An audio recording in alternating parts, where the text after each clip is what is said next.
السلام عليكم ورحمة الله وبركاته. طبعا الأيام دي موسم المانجا ومتوفرة وسعرها معقول.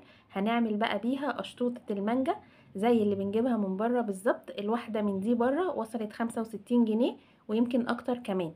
احنا بقى عملنا 6 يمكن بتمن واحدة بس، وطعمها تحفة. كيكة أسفنجية هشة جدا مسقية كويس جدا باللبن، عليها كريمة ومانجا، حاجة كده تحفة. والطريقة بتاعتها سهلة قوي، مش محتاجة ادوات خالص، اي حد يقدر ينفذها ويطلعها كمان احلى من الجاهزة.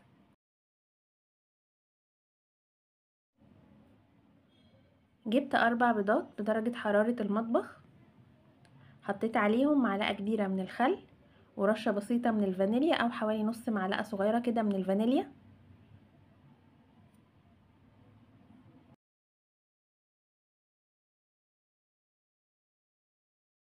حطيت عليها نص كوباية من المية، كوباية الا ربع من السكر، ومعلقة صغيرة مليانة من محسن الكيك الجيل، يكون شفاف كده علشان يديكي نتيجة حلوة.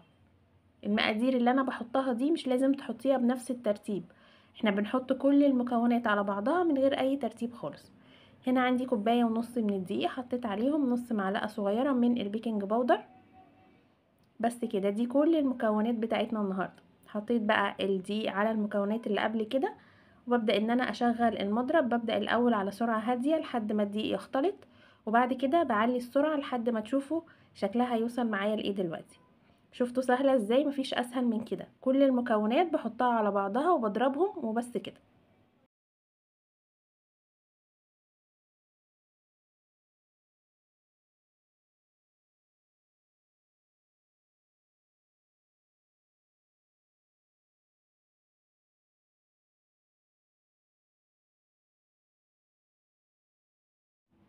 لما بتوصل للشكل ده ان حجمها بيزيد، لونها بيبقى ابيض فاتح، بتتقل، بتشبه الكريم شانتيه. بصوا شايفين تقيلة معايا ازاي؟ كده يبقى انا هوقف ضرب وبقت جاهزة عندي. جبت بقى صاج مقاس 30 في 30، دهنته كده دهنة كويسة بالزيت او بالسمنة، اي مادة دهنية. وبعد كده حطيت معلقة كبيرة من الدقيق وغلفت الصاج كله. بغطي كمان الجناب، مش الصاج من تحت بس، واي دقيق زيادة بعد كده بفضي بقى الخليط بتاع الكيكة اللي انا عملتها. دي كيكة اسفنجية اللي احنا بنستخدمها في الجاتو او في التورت. مشغلة الفرن يسخن على درجة حرارة 180. هي بتقعد في الفرن من 10 دقايق لربع ساعة، مش اكتر من كده، لان هي الارتفاع بتاعها مش بيكون عالي. بسويها بقى كده كويس في الصاج عشان تبقى كلها متساوية.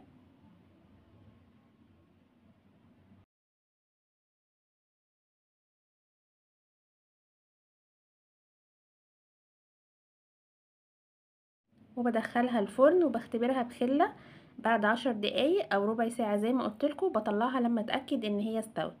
على بال ما تستوي بقى هجهز الكريمة. نص كوباية من المية، حطيت عليهم معلقة كبيرة من السكر ونص كوباية من الكريم شانتيه.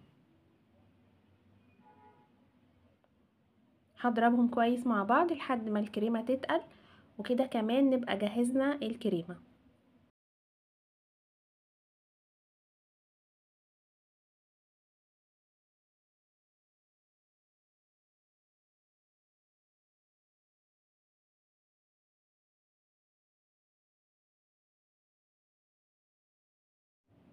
بحطها في التلاجة لحد ما اجي استخدمها، علشان طبعا الجو دلوقتي حر مش عايزينها تسيح.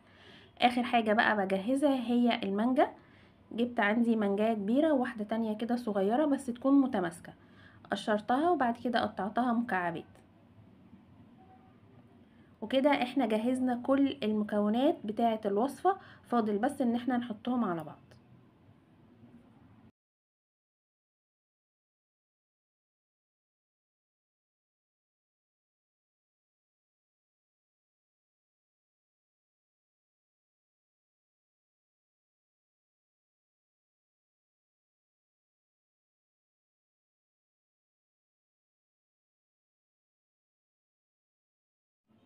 هنا بقى كانت الكيكة خلاص خرجت من الفرن، خدت لون خفيف قوي، ما تزوديش عليها اللون، يعني زي ما انتم شايفين كده لون فاتح قوي.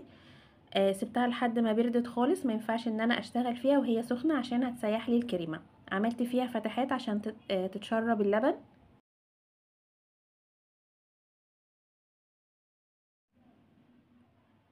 وجبت كوباية من اللبن البارد، ما يكونش سخن علشان الكيكة ما تعجنش، يعني الكيكة باردة واللبن كمان بارد.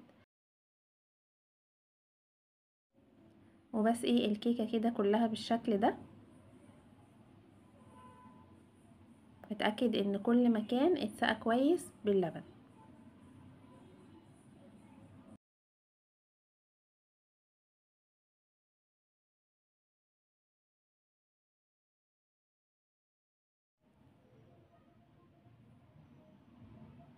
جبت بقى الكريمة اللي انا كنت حطاها في التلاجة، هغطي بيها الوش كله، هفضيها كده كلها مرة واحدة، هي يا دوبك يعني هتبقى على القد بالظبط.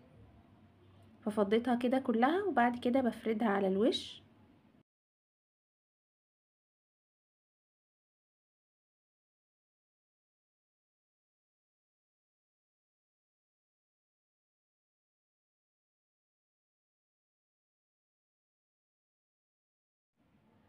جبت بقى السكينة المشرشرة دي عشان اعمل علامات كده في الكريمة، عشان تبقى زي اللي بنجيبها بالظبط، لو حد شافها او دقها ما يعرفش يفرقها عنها.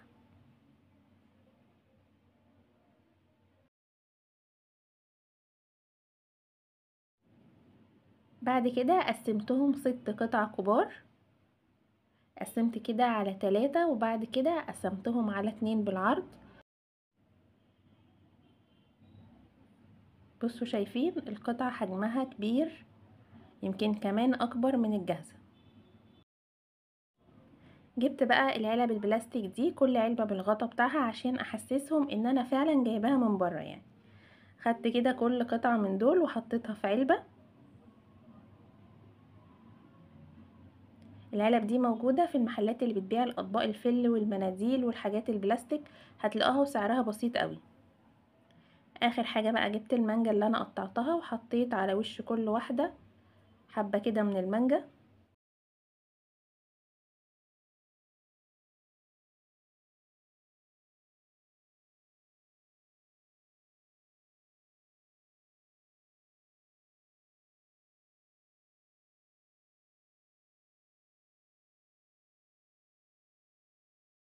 شايفين بقى الجمال؟ ايه رأيكم؟ زي الجاهزة بالظبط، وعايزة اقول لكم كمان والله يمكن طعمها احلى وحجمها اكبر. تنفع كمان فكرة مشروع مربح جدا، سهلة والتكلفة بتاعتها قليلة، وزي ما قلت لكم في بداية الفيديو الواحدة بتتباع بره ب65 جنيه. احسبوا بقى احنا مكلفين الواحدة كام، اقل من نص التمن يمكن. لحد كده الفيديو خلص، هسيب لكم المقادير مكتوبة في صندوق الوصف، وان شاء الله استنوني الفيديو اللي جاي، والسلام عليكم ورحمة الله وبركاته.